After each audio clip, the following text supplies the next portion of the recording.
Oh, that last one, that's a scary Oh yeah, cemetery. that's a crazy story there. Erie Cemetery in Erie, PA, located in the middle of the city of Erie, is the 75-acre, 175-year-old Erie Cemetery. It is a historic treasure. However, it is also one of Pennsylvania's creepiest cemeteries and is widely known for its stories about witches and its vampire legend. Ooh. This cemetery is really odd because it goes beyond the typical paranormal activity and it goes into the story of witches and vampires as well as some paranormal activity. So definitely an interesting place.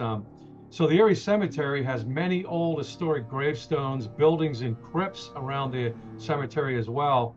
One of the creepiest areas is called the Witches Circle. And this is an area that is really eerie as the gravestones are arranged in an actual circle. Two of the gravestones appear to be burnt, and this is where the legend lies. The legend states that the bodies buried beneath these particular two gravestones were witches, and supposedly the stones were burned and turned black when the devil came there to claim the witches' souls. So one of the witches' gravestones also has faint images of human skulls that seem to stare back at you when you look at it. Very creepy, eerie sighting there. The cemetery's spooky Scott Mausoleum was broken into in 1911, and this caused a local panic amongst the Erie's citizens. Scandals followed, and police agencies got involved, and many people, many agencies from around the nation actually went there and investigated this. And after all, what kind of a person would break into a crypt and it caused a national sensation?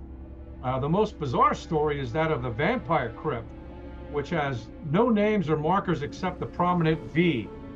One story says that a woman named Gertrude Brown owned the crypt, but her body for some reason is not inside there. According to sketchy records, 7 people have been buried and housed inside there over the years. The legend states that one of these 7 was a vampire, but does not identify which one. Apparently, the person who was the vampire died of alcoholism. Um, After this person's death, bodies started showing up in the area, and all of the victims had puncture wounds on their necks with their blood removed. So this vampire legend really grew after the death of this so-called vampire. In the end, it was the cemetery caretaker who discovered what happened, and he actually sealed the crypt up.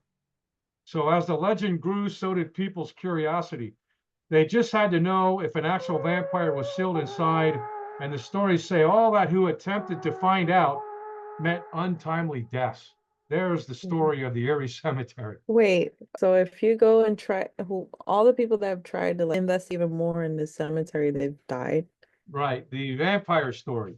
So Oh, apparently there was a lot of people that came back to investigate this vampire story because you got to remember after the so-called vampire died, corpses started showing up in the area that had supposedly had bite marks in their neck and had a lot of blood missing, right?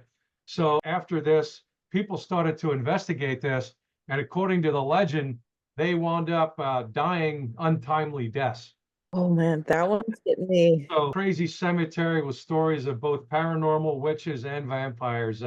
One of the most unique cemeteries in Pennsylvania, as far I'm as gonna stories. I'm gonna give a little more detail on that. I've That's funny because not funny, haha, funny weird. Lately, there's been like an upcome of pepper popularity. I don't know how to say it. It's been getting popular, the vampire thing, because recently on TikTok, there's people that are coming out with their personal experience with so-called vampires, real vampires.